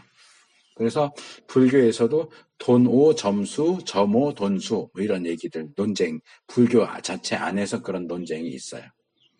근데 그것과 굉장히 비슷한 얘기예요. 우리가 회심을 하는데 전혀 아무 생각 없이 살다가 어느 날 갑자기 번개 콱 맞은 것처럼 사람이 확 바뀌느냐. 사도 바울이 대표적인 케이스죠. 뭐 존 뉴턴이라든지 루터의 경험도 거기에 비슷하고요. 아니면 뭐 디모데라든지 이런 경우는 오히려 이제 점오에 해당해요. 그러니까 말씀도 오래 또 기간 동안 이렇게 듣다가 최종적으로 니고데모 같은 경우 최종적으로 이렇게 돌아서는. 근데 이게 둘 다 성경에 나오기 때문에 어느 한 가지만 가지고 얘기하면 안 된다. 최종적으로 돌아가는 게 점오라는 거죠. 시간이 필요한 게 점오. 불교 용어예요, 그거는. 기독교 용어가 아니고. 불교 용어로 너무 개념이 비슷하기 때문에 내가 소개를 한 거예요. 이거는 회개가 아니고 깨달음이야, 깨달음. 그러니까 계속 나름대로 공부를 하다가 이게 점점 쌓여져 가니까 최종적으로 이거구나 하고 깨닫는 게 점오. 도노는 연구도 안 했어. 평소에 연구도 안 하고 탱자탱자 놀다가 어느 한순간 갑자기 팍 깨닫는 거야. 그게 도노고. 그러니까 깨달음이냐 회심이냐 요거의 차이는 있지만 개념은 아주 비슷하다는 거예요. 그래서 회심도 뭐 바울 같은 경우 완전히 대적자잖아요. 그 기독교에 대해서 대적하는 사람이었는데 기독교로 넘어오려고 하는 생각조차도 안 했던 사람이 갑작스러운 다메섹 사건으로 확 바뀌잖아요. 이런 회심도 있고 교회 한번 나가볼까 뭐 하다가 이제 이게 구원의 확신하고도 관련되어 있는데 그래서 이제 구원파에서는 당신이 구원받은 날짜를 알아야 된다. 그러니까 사도 바울 같은 케이스는 내가 어느 날 예수님 만났어 날짜가 확실하죠. 근데 나처럼 모태신앙인 사람은 그게 없어요. 그냥 어렸을 때부터 내가 기억하고 있는 한 나는 교회를 다니고 있었어. 언제 내가 예수님을 믿었는지는 몰라. 계기는 몇 번 있었죠. 나 같은 경우 중학교 3학년 때, 고등학교 3학년 때 이 구원의 확신에 대한 문제를 고민하면서 그 문제를 이렇게 정리했던 케이스가 2번 있었어요. 근데 그것도 이전부터 교회를 다니고 구원에 대한 내용을 배웠고 하는 점오에 가깝죠. 이렇게 어떤 계단을 밟아서 올라가듯이 그래서 최종적인 계단에 올라간 거고 이 사도 바울 같은 경우 계단을 밟지 않고 훌쩍 뛰어서 꼭대기로 올라간 거고 그래서 이게 사람마다 다르기 때문에 나 같은 경우는 당신 언제 구원받았습니다. 그럼 날짜를 얘기할 수가 없어요. 내가 기억하는 한 날 늘 예수님을 믿었거든. 그래서 이런 부분을 잘못 강조하다 보면 이렇게 엉뚱한 쪽으로 이단적으로 갈 수도 있다. 구원파는 분명히 구원에 대해서 이단적인 주장을 하거든요. 그래서 이 부분은 우리가 말할 수 없다. 이거다 저거다 말할 수가 없다. 이것도 있고 저것도 있다.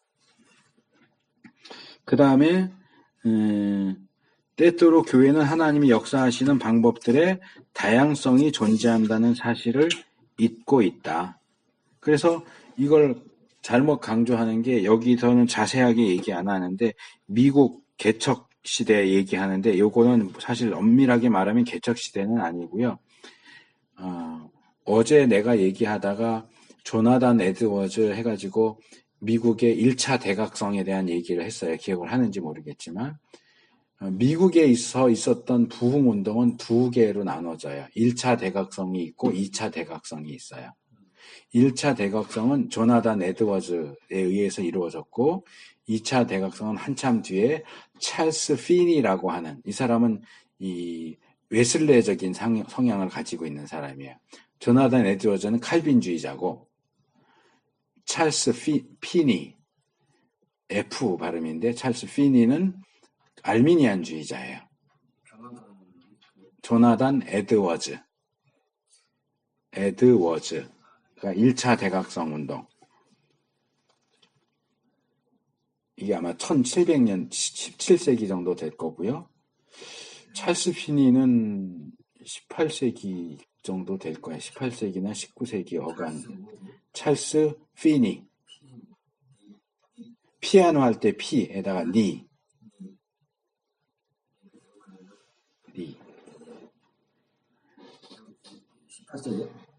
18세기에서 19세기 사이일 거예요. 내가 연도는 정확히 모르겠어요.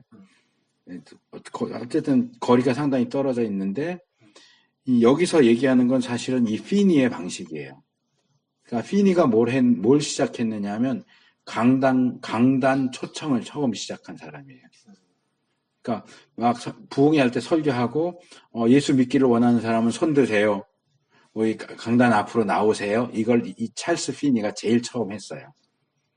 그러다 보니까 이게 기독교 안에 퍼져서 대부분 그런 거 많이 했었어요. 지금은 조금 덜 보이긴 하지만. 그러니까 이건 뭐냐 하면 순간적인 회심을 강조하는 방식이에요. 딱 믿어라. 지금 복음 들었지? 믿어. 회심해. 그게 가능해. 라고 보는 입장이에요. 그런데 모든 사람이 그런 방식으로 회심을 하는 건 아니라는 거죠. 그러니까 이 부분을 강단 초청이나 이 부분을 너무 강조하다 보니까 하나님이 이렇게 김진홍 목사님이 그 얘기를 내가 대학 때 그 책을 읽었는데 하나님의 능력이 어떤 식으로 나타나느냐 이게 헬라어로 디나미스예요. 디나미스인데 이 디나미스에서 두 개의 영어 단어가 나와요. 두 개만 나온 건 아니지만 대표적인 게 다이나마이트 팡 하고 터지는 거. 그 다음에 다이나믹 활동적이다라고 하지만 여긴 점진적인 게 들어가 있어요. 그러니까 다이나마이트적인 회심의 역사는 사도 바울처럼 어느 한순간 펑 터져버리는 거예요. 펑 터지면서 180도 바뀌어져. 다이나믹은 시간을 두면서 조금씩 바뀌는 거예요. 그러다가 최종적으로 회심을 하는. 그러니까 하나님의 능력의 역사는 다이나마이트적으로도 행해지고 다이나믹하게도 행해진다. 이게 이제 김진호 목사님이 그 용어를 가지고 설명하는데 꽤 괜찮은 표현이에요. 그러니까 바울처럼 회심하는 사람이 있고 니고데모처럼 회심하는 사람이 있어요. 근데 이 찰스 피니의 방식은 바울적인 순간적으로 다이나마이트적으로 펑 터지는 회심만 강조하는 방식이야. 그러다 보니까 그렇게 회심 안 하는 사람은 회심을 안 하는 거다. 안 한 거다. 이런 식으로까지 가는데 그건 바른 방식이 아니라는 거죠. 그 다음에 회심과 아까 내가 얘기한 게 여기서 이렇게 나와요. 회심과 회심들을 구분하는 것이 필요하다, 중요하다 그러는데 이 회심들이 아까 내가 말한 회개인 거예요. 말하자면. 회심하고 회개를 이 사람은 회심하고 거기 복수형 붙여서 회심들 아주 커다란 덩어리의 회심 그 다음에 작은 알갱이들이 모여있는 회개들로 되어 있는 회심들 이런 식으로 표현하는데 이건 회개와 회심으로 설명하는 게 훨씬 쉬워요. 이건 앞에서 내가 설명했기 때문에 넘어가요. 회개로. 예, 그렇게 보면 돼요. 예. 회심들이 회개다 이렇게 보면 돼요. 그 다음에 이 회개에 대한 또 다른 내용이 하나 더 추가돼요. 118페이지 둘째 단, 이 헬라어 메타노에오. 이건 어떤 것에 대해서 다르게 생각하거나 마음을 변화시키는 것이다. 그래서 회개는 뭐냐? 우리의 마음이 변화하는 거다. 돌이키는 거고 마음이 변화하는 것이다. 그 다음에 이제 회심의 문제를 볼 때 그것이 거의 셋째 단 구원을 위한 필요 조건이다. 구원 받으려면 회심이 있어야 된다. 이거 상당히 중요해요. 이거는 회심은 해도 그만 안 해도 그만 이게 아니고 반드시 해야 되는 거예요. 근데 우리가 복음 전할 때 어떻게 해요? 구원 받으세요 앞에 뭐만 얘기해요? 예수 믿고 구원 받을 믿음만 얘기한단 말이에요. 원래는 회개하고 믿고 구원 받으세요 해야 옳은 건데 우리가 회개를 자꾸 빼먹는다는 거죠. 근데 세례요한도 예수님도 베드로도 설교를 보면 뭐라 그래요? 회개해라가 먼저 나오잖아요. 네. 회개해라, 믿어라. 믿어라가 빠질 수도 있고 예수님 같은 경우는 회개해라 이렇게만 했죠. 세례요한도 그렇고. 그러니까 우리가 복음을 전할 때 회개하라와 믿어라가 같이 가야 되는데 현대 복음 전도는 회개해라가 빠져 있다는 거예요. 믿어라만 얘기해요. 반쪽짜리 복음인 거죠. 네. 그래서 이제 그 반쪽짜리라고 할 수 있는 것의 대표적인 경우가 사형리라고 하는 거예요. CCC에서 많이 사용한 사형리라고 전도 소책자 있잖아요. 하나님은 당신에 대해서 크고 놀라운 계획을 가지고 계십니다. 그래서 여기에 반대하는 사람들이 꽤 많아요. 나도 거기에 반대해요. 자, 불신자는 누구예요? 죄인이에요. 하나님과의 관계가 어때요? 나빠요. 왜요? 반역자거든요. 하나님 나라에 대해서 반역자예요. 그러면 하나님 나라의 왕이신 하나님이 반역자들에 대해서 가지고 있는 계획이 뭘까요? 다 무찌르고 처벌하는 거예요. 그러니까 반역자가 하나님 나라에 다시 들어오려면 뭘 해야 돼요? 반역을 그만해야 돼요. 회개해야 돼요. 회개하고 내가 이제부터는 왕에게 충성하겠습니다. 믿음. 회개와 믿음이 같이 가야 되는데 이 시대의 복음은 회개를 빼먹었어요. 믿음만 얘기해요. 하나님이 당신을 향해서 놀라운 계획을 가지고 있습니다. 예수만 믿으면 됩니다. 회개 얘기 안 해요. 당신은 죄인입니다. 반역자입니다. 더 이상 반역 행위를 하면 안 됩니다. 회개해야 됩니다. 이걸 얘기 안 해요. 믿음만 얘기한단 말이에요. 이게 잘못된 거란 말이에요. 그러니까 복음에는 항상 회개와 믿음, 복음에는 예수님의 십자가와 부활이 같이 이야기되어야 하는 것처럼 항상 회개와 믿음이 같이 강조되어야 한다. 믿음만 강조하면 잘못될 수 있다. 그거 뭐 믿기만 하면 된다는데 그러니까 복음 전도를 쉽게 만드는 거죠. 예수 믿으면 천국 가고 예수 안 믿으면 지옥 간다. 너 어떡할래? 뭐 당장 너가 할 거는 없어. 그냥 믿는다고 말만 하면 돼. 그러면 있을지 없을지 모르겠지만 죽어서 만약에 있으면 보험 든다고는 셈 치고 믿어. 이렇게 되는 거예요. 이 사람은 믿긴 하지만 회개는 안 해요. 죄로부터 돌아서지도 않아요. 응답 기도만 해요. 말로만 나 예수님 믿을게요. 구원해 주세요. 천국 보내주세요. 그럼 구원 받았다는 거예요. 그게 정말 구원 받은 거냐? 아니라는 거죠. 구원에는 뭐가 필요하냐? 필수적으로 필요한 거? 회개. 그 다음에 믿음. 회개, 믿음 둘 다 필요하다. 둘 중에 하나만 얘기하면 안 된다. 근데 이 시대는 믿음만 얘기하고 회개를 안 하기 때문에 회개에 대해서 여기서 강조하는 얘기를 하고 있는 겁니다. 회개에 대한 강조는 굉장히 중요하다. 복음에 여기 필수 불가결한 것이다. 셋째 줄에 필수 불가결한 것이다. 세 줄 더 내려오면 기독교 복음의 본질적인 부분이다. 두 줄 더 내려오면 회개는 예수님의 설교에 탁월한 위치를 가지고 있다. 그리고 여기 마태복음 또 누가복음에도 죄사함을 얻게 하는 회개. 베드로의 설교 사도행전에도 회개하라 명하셨다. 그래서 회개가 중요하다라는 거 강조했고요. 그다음에 세 번째로 회개의 성격을 이해하는 것이 중요하다. 회개는 죄로부터 돌아서려는 결심과 죄를 슬퍼하는 것이다. 이렇게 했는데 이 부분에서 왜 이렇게만 얘기하는지 모르겠어요. 저는. 우리가 보통 전통적인 조직신학에서 회계를 얘기할 때는 지정의를 다 얘기해요. 근데 여기서 에릭슨은 지와 정만 얘기해요. 의도 들어가야 되거든요. 그러니까 지는 뭐예요? 지보다는 의하고 정만 얘기하는 거나 돌이킨다가 의니까. 그러니까 첫째로 내가 지금 죄를 지고 있다 하는 걸 알아야 돼요. 내가 하고 있는 게 이게 죄구나. 하나님 나는 죄인입니다. 지적으로 내가 죄를 짓고 있고 죄인이라는 사실을 인정해야 되고 그 다음에 내가 죄를 지었다는 사실에 대해서 슬퍼해야 되고 정적으로 그 다음에 의지적으로 더 이상 그 죄를 향한 방향으로 가지 않고 끊어버리려고 하는 노력, 돌이키고 중단하려고 하는 의지적인 노력. 그래서 회개는 지정의로 되어 있어요. 내가 짓는 게 죄가 아니면 죄라는 사실을 모른다면 회개를 할 필요가 없겠죠. 내가 잘못했다고 생각해야 잘못했어요.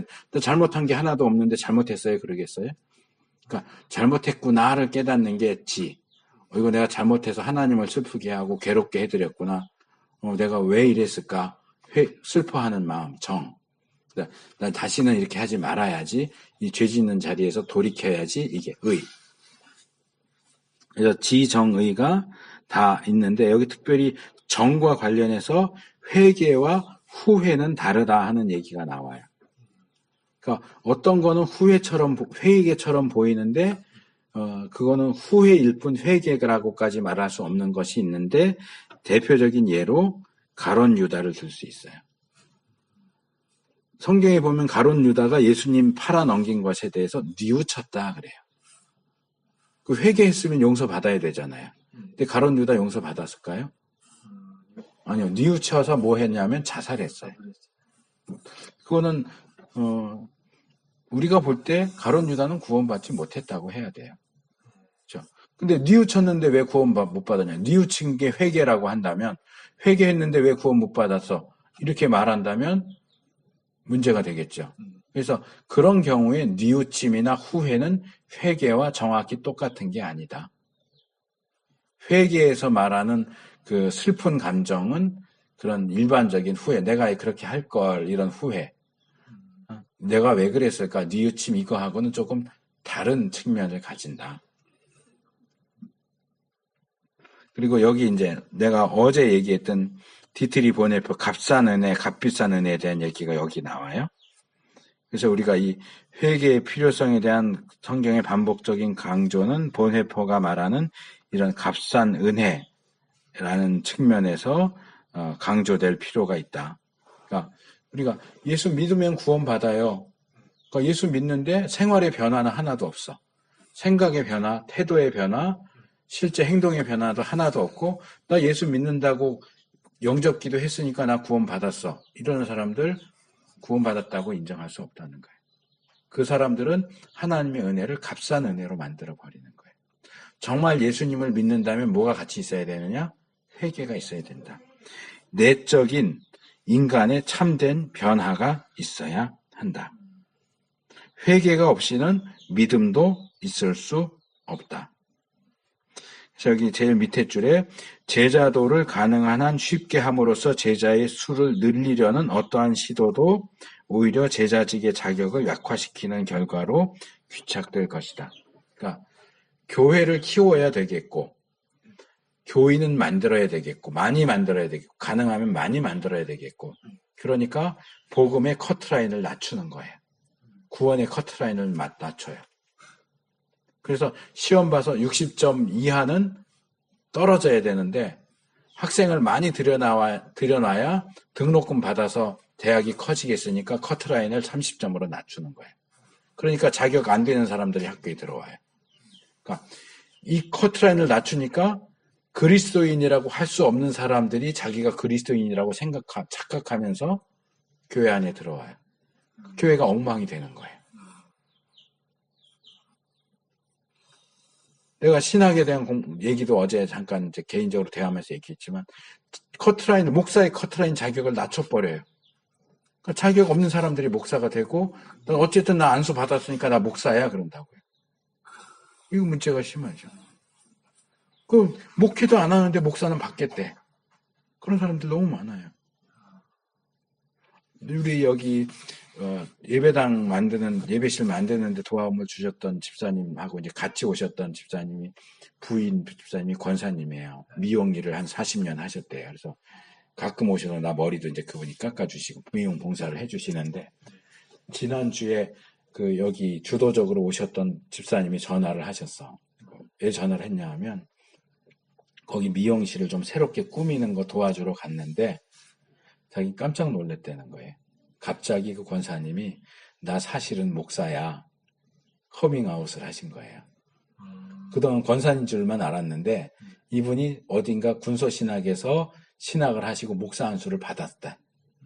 받았는데 같이 다니시던 교회에서도 자기가 목사라는 걸 밝히지 않고 권사 직분을 받은 거야. 그러니까 권사인 줄만 알았어. 나도 권사님인 줄 알고.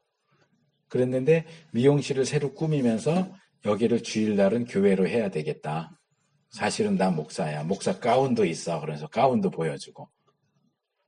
그랬다고 이거 어떻게 해야 돼요? 그러면서 전화를 하셨어요.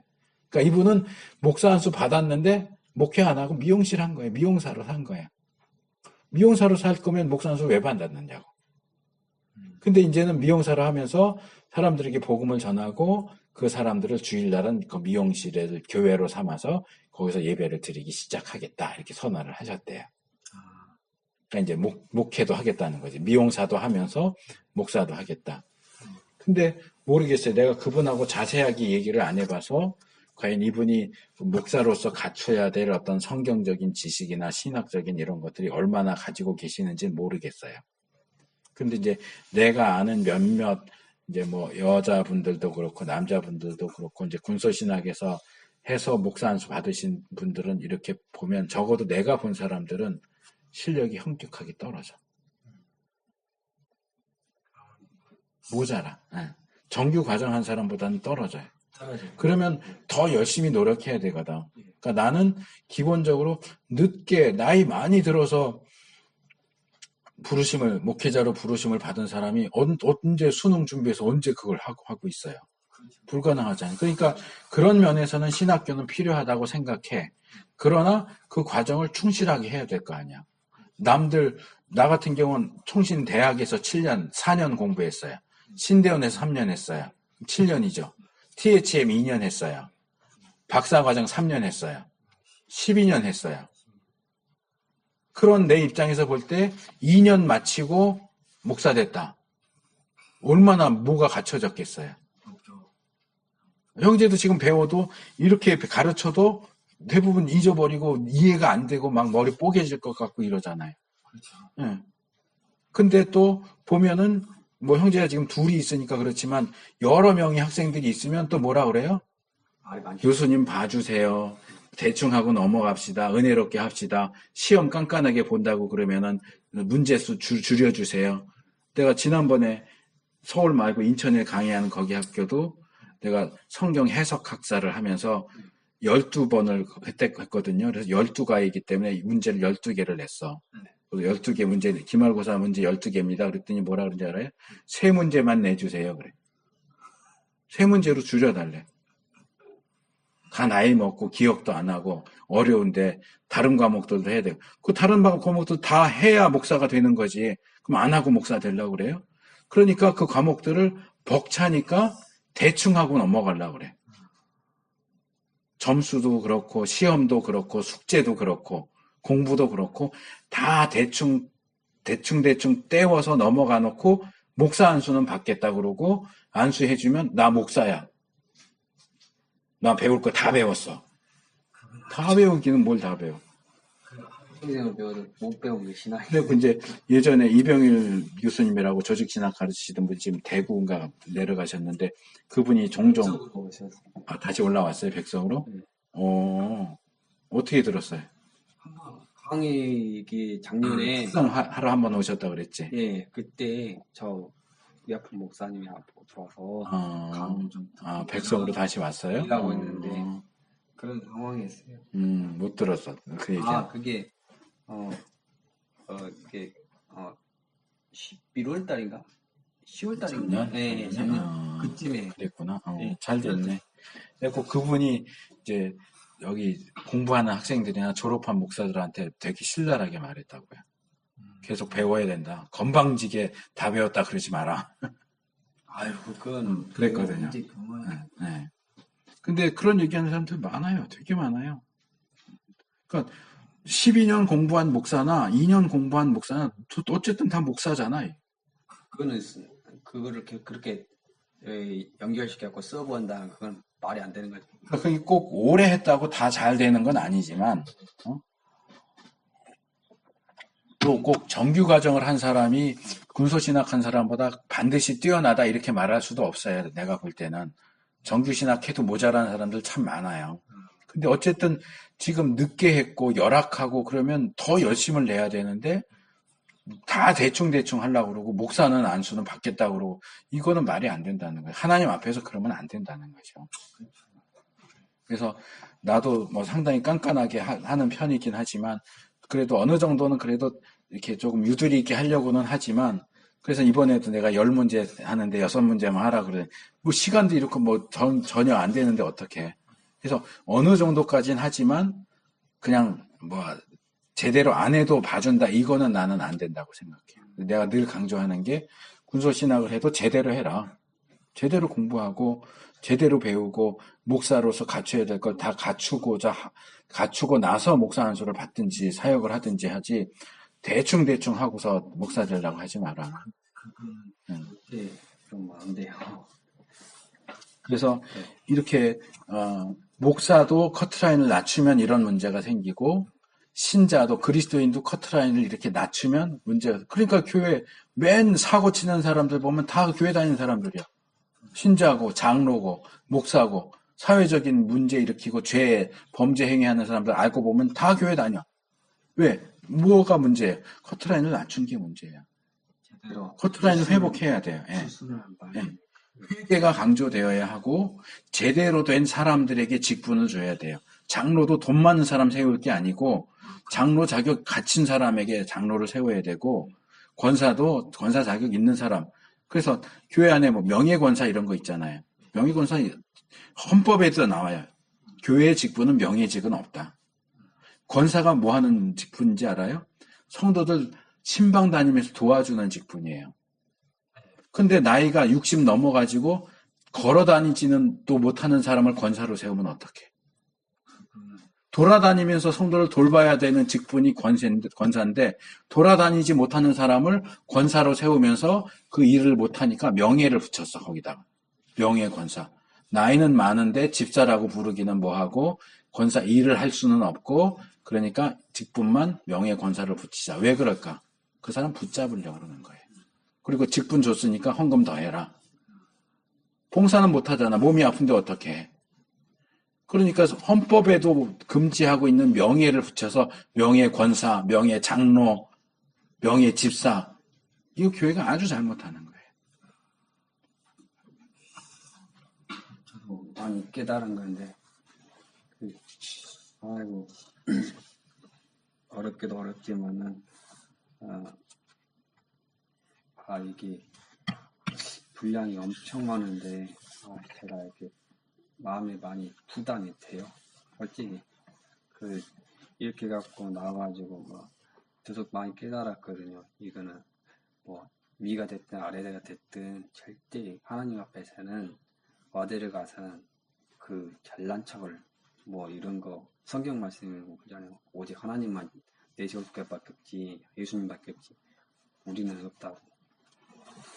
이 부분에서 내가 자주 얘기하지만 급하게 가지 마라 그러잖아요. 내가 뭐 책 이거 뭐 주석도 사고 막 이런 그렇게 미리미리 다 안 사도 된다. 천천히 해라 그러잖아요. 그러니까 우물가에서 숭늉 찾는 거에 시간이 필요해요. 물론 정규 과정 하는 것만 인재 형제 시작해서 나처럼 12년을 어떻게 공부하겠어? 못하지. 그러니까 시간이 단축될 수밖에 없지만 그 시간을 최대한 효과 있게 사용을 하고 이게 밤을 허리에 깨서 못 쓴다 그러잖아요. 귀에 실을 깨워야 바느질이 되지. 급하니까 허리에 묶어갖고 하면 바느질이 안 되잖아.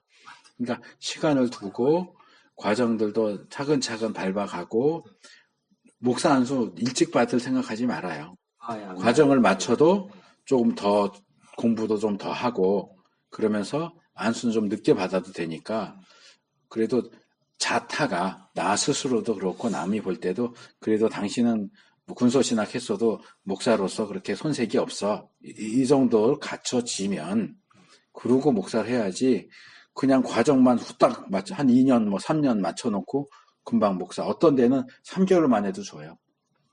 집사였는데 3개월 만에 나타나서 나 목사니까 목사 됐으니까 목사라고 부르세요. 그런 사람들이 있어요.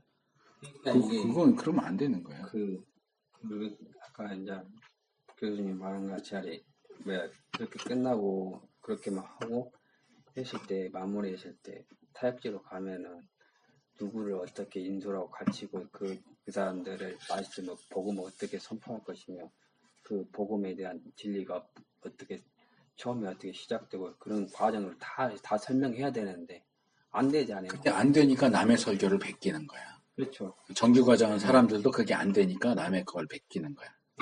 그러면 안 되지 목사가. 안 되죠. 그 설교라는 그것도 원래 몇 번이라는 게 있는데 그거를 기도하고 말씀 읽고 자료 많이 보고 그러면서 이게 거기에서 정리돼서 그거를 선포가 돼야 그냥 한다고 되겠습니까? 자, 그래서 이제 이 회개가 굉장히 중요하다. 그 다음에 믿음으로 넘어갑시다. 회심 안에 있는 그 믿음. 자, 회개가 소극적으로 죄로부터 돌아서는 것이라면 믿음은 적극적으로 그리스도의 약속들과 사역을 붙잡는 것이다. 이제 예수님을 붙잡고 매달리는 거야. 말하자면 믿음은. 회개는 죄를 발로 차버리는 거고 이제 나 너랑 같이 안 다녀 발로 차버리는 거고 믿음은 예수님 가서 붙잡고 바짓가랑이 붙잡고 매달리는 게 믿음이야. 말하자면 믿음은 우리가 하나님의 은혜를 받을 수 있게 해주는 수단이기 때문에 복음의 진정한 핵심에 놓여 있다. 이제 이 회개를 강조하느라고 그 복음 전하면서 믿음만 강조하는 것 문제가 있다 그랬지만 그렇다고 해서 믿음이 아무것도 아니냐? 아니에요. 믿음 정말 중요해요. 믿음도. 그래서 용어에 대한 설명이 나와요. 에무나, 히브리어 에무나, 신실함. 이제 여기서 아멘이 나온 거거든요. 아멘도 히브리어 단어인데 아멘. 아만 동사로 하면 나만. 페이지 넘어가면 넷째 줄 아만. 헤아민. 그다음에 바타흐 뭐 이런 히브리어 단어들 쭉 설명을 해주고 있고요. 120페이지 마지막 단어는 헬라어 단어 피스티스. 이건 믿음 명사. 피스튜오 동사 믿다. 그래서 이런 용어들 설명을 쭉 하고 있는데 뭐 간단하게 요약을 하면 신뢰하는 거예요. 신뢰하고 받아들이고 동의하고. 그러니까 하나님이 말씀하시는 것에서 성경 것에 대해서 또 성경이 얘기하는 것에 대해서 아 그렇군요. 그게 맞습니다. 저도 그렇게 생각합니다. 하고 받아들이는 거. 그래서 하나는 받아들이는 거고 또 하나는 신뢰하는 것. 그리고 신뢰하다와 관련해서 또 하나 얘기할 수 있는 건 충성스러운 것.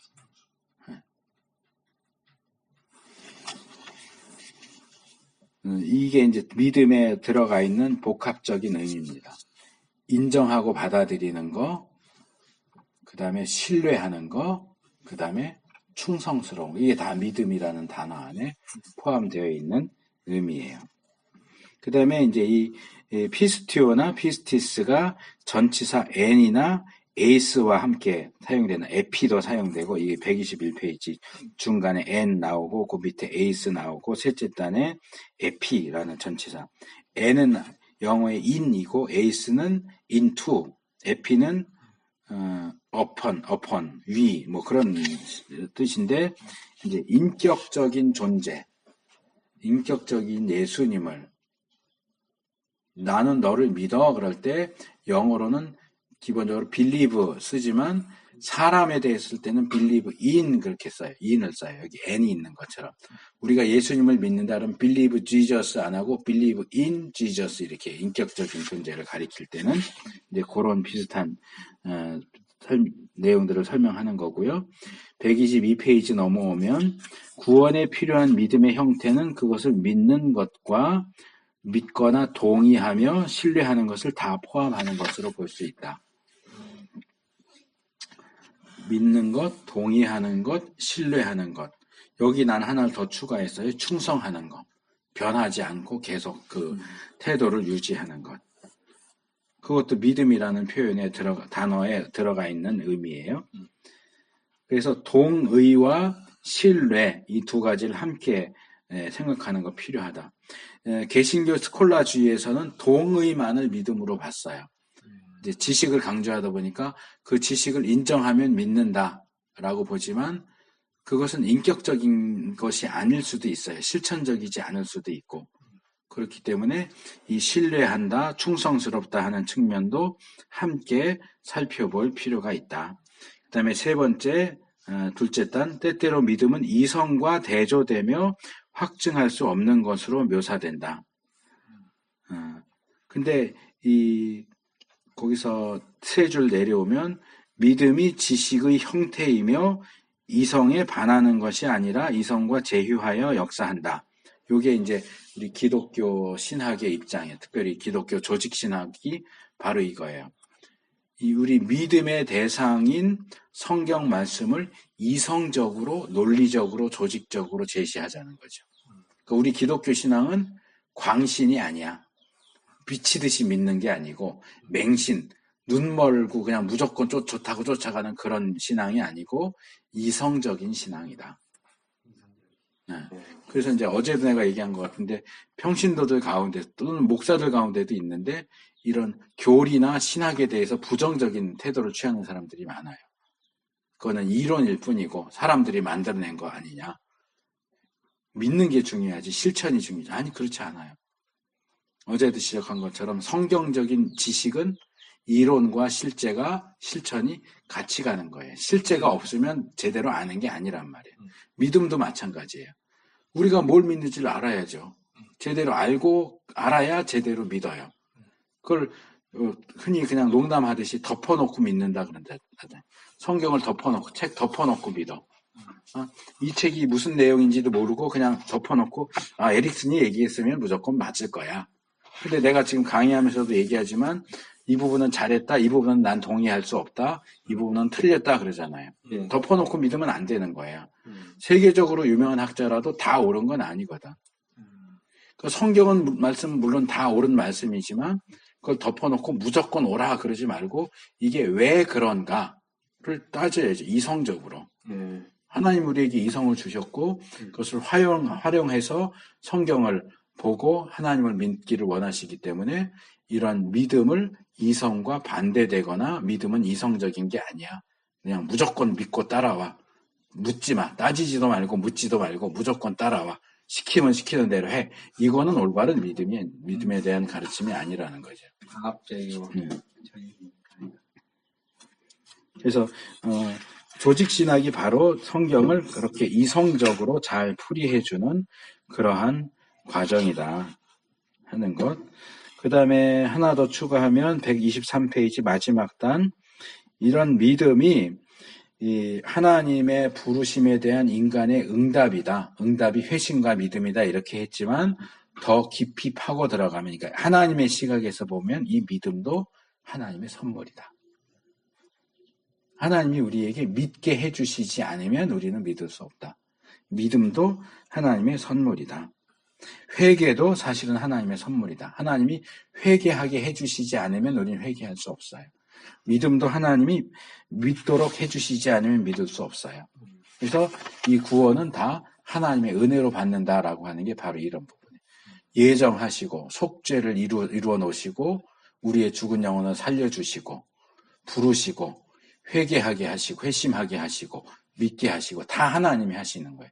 우리가 하는 거는 어떤 행위가 아니고 그냥 반응인 거예요. 반응. 하나님이 다 선물 꾸러미 만들어서 주시면 그냥 예 감사합니다 하고 받는 정도지 받아들이는 그 행위에는 어떤 공로도 없어요. 그래서 은혜예요. 자, 마지막으로 중생입니다. 중생. 자, 회심은 인간을 향한 하나님의 구원의 제안과 접근에 대한 인간의 반응과 관련된다. 그래서 회심은 인간이 하는 것, 것으로 일단 우리가 뭔가를 반응을 보이는 것과 관련 회심도 믿음도 그런데 중생은 인간이 하는 게 아니고 하나님이 하는 거예요. 부르심도 하나님이 하시고 중생도 하나님이 하시고 회심과 믿음은 하나님이 하게 해주셔야 하는 것이긴 하지만 그래도 그건 우리가 하는 거예요. 근데 중생은 하나님의 행위다. 개개인의 신자들에 대한 하나님께서 우리를 트랜스포메이션, 트랜스포머 그 영화도 있죠. 그것처럼 자동차가 로봇으로 변하는 것처럼 우리 죄인인 인간이 의인으로 변화하도록 죽어있는 영혼이 다시 살아있도록 하는 그것이 중생이다. 그리스도를 받아들일 때 새로운 영적인 활력과 방향을 제공해 주신 것이다. 중생의 교리를 이루는 기초가 뭐냐? 인간 본성에 대한 가정이다. 중생이 왜 필요하냐? 왜 우리 영혼을 우리가 다시 태어나야 하는 이유가 뭔데? 라고 할 때 죽어 있으니까. 인간은 죄로 말미암아 타락하고 부패하고 무능력할 뿐만 아니라 사실은 그 영이 죽어 있으니까. 이 죽어 있는 영을 새로 살리는 것이 필요하다. 중생이 필요하다. 하는 겁니다. 그래서 영혼이 죽어 있는 상태에선 어떤 영적인 일도 할 수가 없어요. 아무리 좋고 비싼 전기 기구가 있어도 전기가 들어오지 않으면 써먹을 수가 없어요. 그처럼 영혼이 죽어 있는 한은 영적인 일은 아무것도 할 수가 없어. 영혼이 살아나야 뭐든지 해. 두 번째, 여기 이제 신생, 뉴버스 나왔죠. 아까도 이렇게 신생, 중생, 뭐 이런 표현들, 뉴버스, 리버스, 뉴본, 리본, 뭐 이거 다 같은 개념인데 조금씩 다르게 표현하는 거예요. 거기에 대한 성경의 서술은 굉장히 많고 생생하고 다양하다.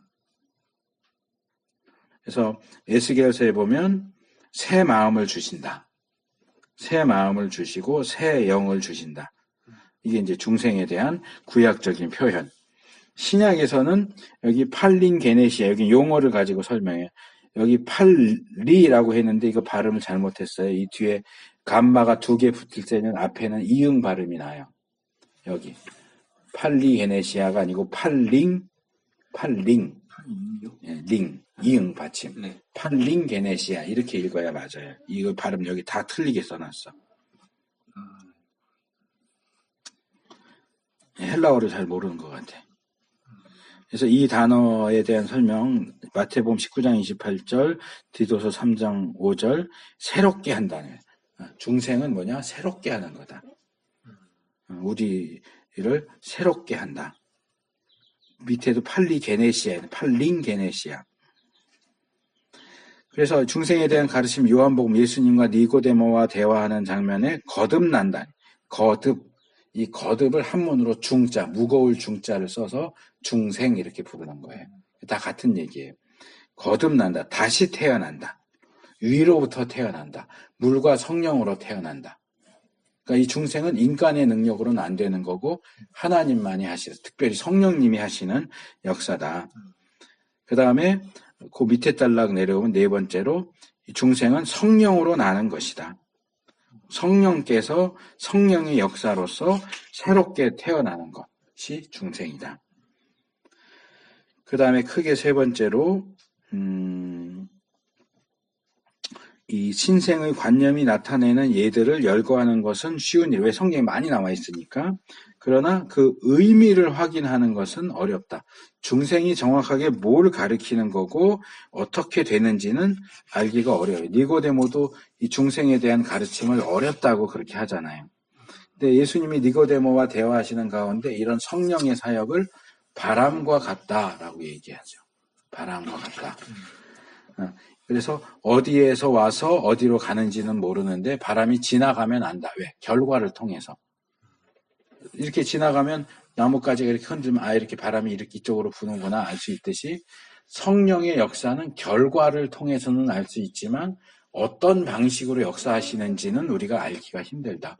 우리가 어제 성령론 하면서 성령론도 우리가 알기가 어려운 점이 있다 그랬죠. 그러니까 중생도 성령의 역사이기 때문에 우리가 알기가 어려운 면이 있어요. 그래서 이 육신의 감각으로는 인식되지 않는 문제들을 다루기 때문에 어려움이 있어요.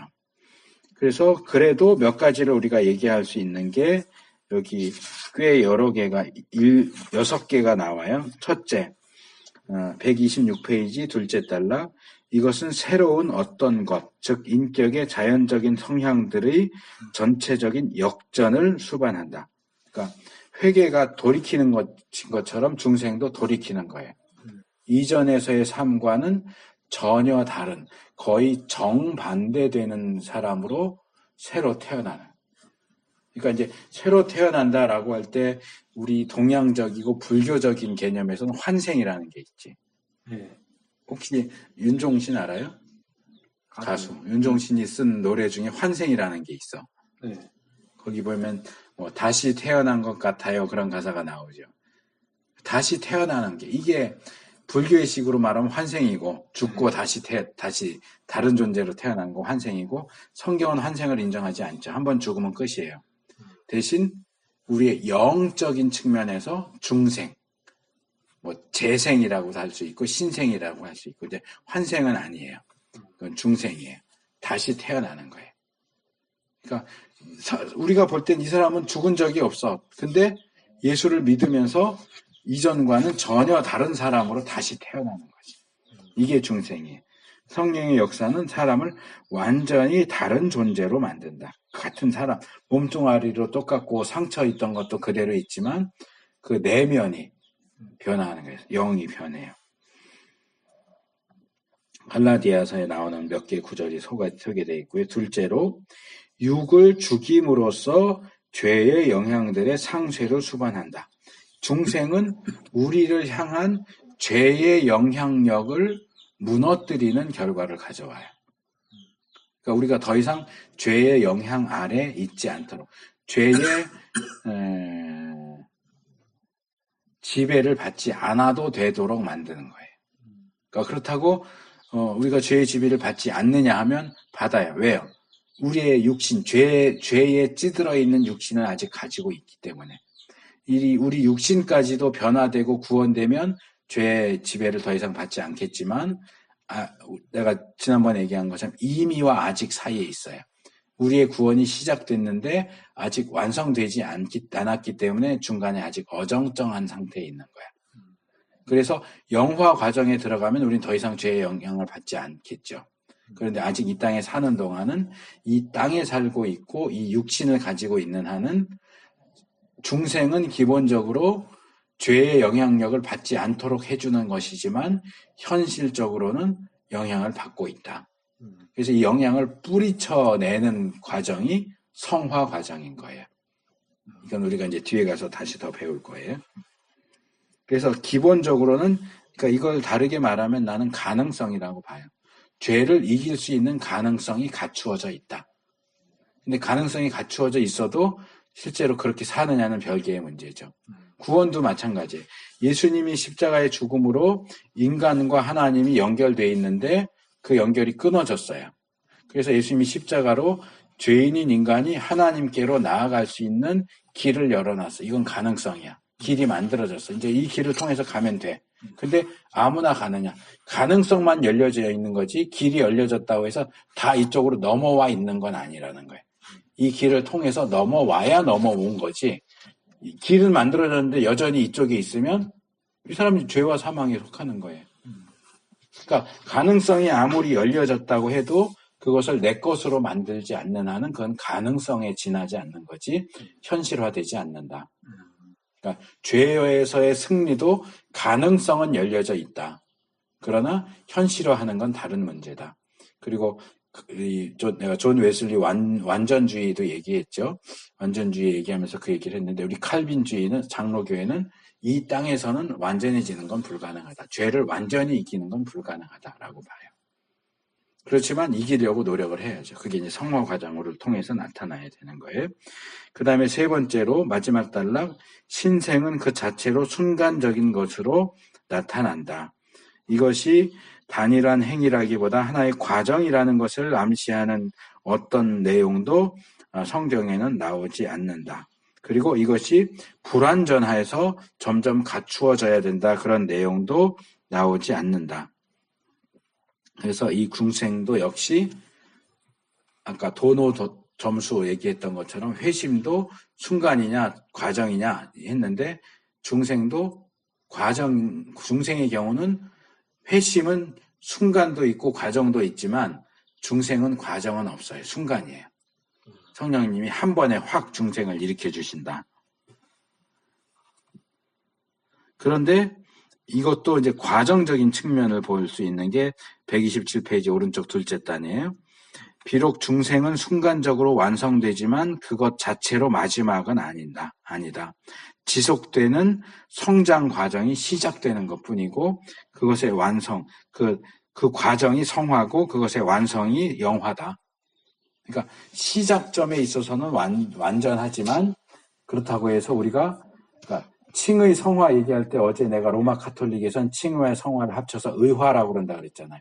의롭게 된다. 근데 칭의는 의롭게 되는 건 아니다 그랬잖아요. 의롭다함을 그렇게 불림을 받는 것 뿐이지. 성화는 의롭게 되어가는 과정이고 영화까지 가야 비로소 의롭게 됐다라고 말할 수 있어요. 그러니까 중생은 출발을 시켜주는 과정이에요. 100m 달리기 출발 지점이 중생. 출발이 중생, 달려가는 과정이 성화, 마지막 피니시 라인이 영화. 출발이 중생인데 중생하고 칭의하고 어느 정도 겹치죠. 중생하면서 바로 칭의를 얻으니까. 중생 다음에 성화. 달리기 해가는 과정은 성화. 마지막 꼬린점에 들어가는 게 영화.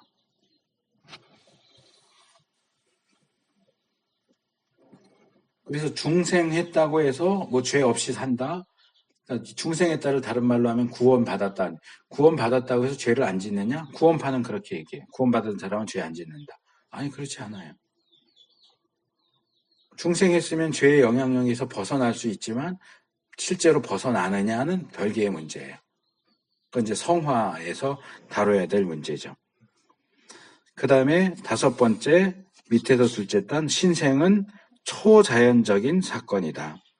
인간의 노력에 의해서 되는 게 아니다. 이건 성령님의 역사지 인간 스스로 중생하는 건 불가능하다. 그 다음에 6번째 마지막 달라 각 과거에 이따금씩 중생은 영혼의 본질을 변경하는 것으로 생각되었다. 개인의 성향들과 감정들의 변화의 측면에서 단순히 생각하고 일어나는 변화의 정확한 성격에 대하여는 깊이 생각하지 않는 것이 좋을 것이다. 그러니까 죽어있는 영혼을 다시 살리신다라고 하는데 어떤 식으로 살리시는 거냐, 그 살아난 영혼이 어떤 성격을 가지고 있느냐 이런 건 우리가 알 수가 없다는 거예요. 얘기하질 않아요 성경이.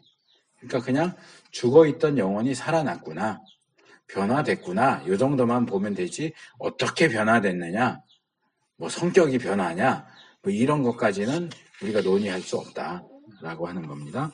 마지막 7번째 중생의 교리는 기독교 신앙을 진기한 입장 속에 놓는 것이다. 이게 진기한 입장이라고 하는 건 뭐냐 하면 이게 성령의 역사가 일반적이지 않다는 거죠. 우리가 자연 세계에서는 이런 경우를 볼 수가 없어요.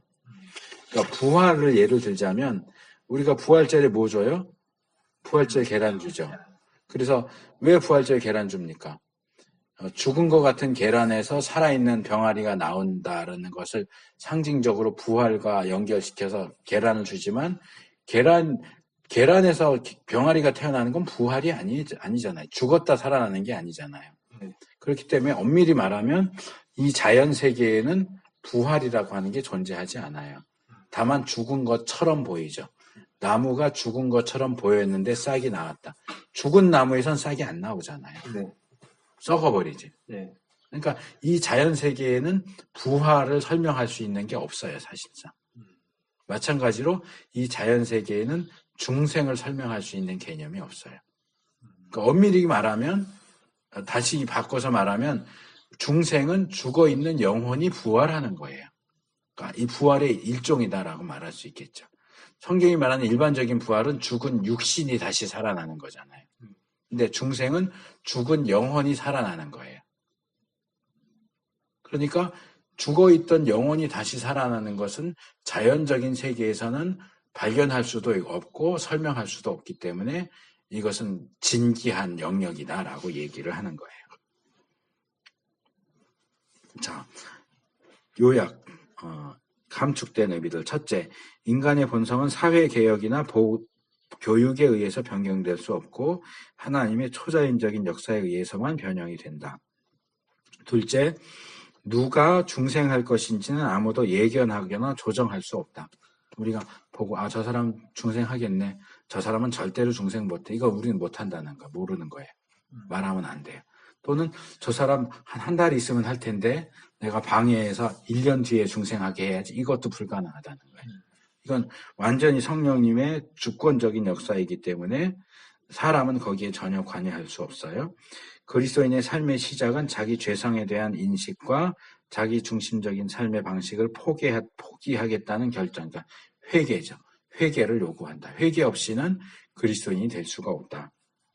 넷째, 구원하는 믿음은 하나님의 본성과 그가 행하신 일에 대한 정확한 신념, 지식도 필요한데 지식만으로는 불충분하고 적극적인 헌신, 신뢰와 충성스러움도 포함되어야 한다. 믿음은 그냥 단순히 입술로 믿을게요. 이게 믿음이 아니라는 거예요. 네. 다섯째, 한 사람의 회심은 다른 사람의 그것과 근본적으로 다를 수 있다. 그러니까 어떤 사람은 바울처럼 다이너마이트적으로 한순간적으로 하고 어떤 사람은 니고데모처럼 점진적으로 하고 그러니까 다이너마이트적인 회심을 한 사람이 나처럼 이렇게 순간적으로 회심하는 사람 아니면 회심하는 거 아니야. 이렇게 말하면 안 된다는 거예요. 사람마다 달라요. 그러나 중요한 것은 모든 회심에는 회개와 믿음이 함께 있어야 된다. 회개 없이는 회심이 일어나지 않는다. 회개와 믿음이 둘 다 같이 강조되어야 한다. 마지막 6번째로 중생은 여기 신생이라고 했는데 중생이 더 일반적으로 해야 되는데 중생은 그것이 일어날 때 느껴지지 않는다. 성령님이 내 안에 죽어있던 영혼을 살려주시면 뭐 어디가 간질간질한다거나 뭐 재채기가 난다거나 갑자기 기운이 막 솟는다거나 그런 현상이 없다는 거예요. 이건 영에서 일어나는 거기 때문에 죽었던 영혼이 살아나도 우리는 그걸 감각할 수가 없어요. 완전히 이건 영적인 세계에서 일이에요. 그래서 그러나 몇 가지 얘기할 수는 있죠. 영적인 일들에 대한 새로운 민감성. 그러니까 중생하기 전에는 복음을 들어도 십자가에 대해서 부활에 대해 들어도 아무 생각이 없어. 감각이 없어. 그런데 중생이 되면 복음을 들으면 믿어야 되는구나.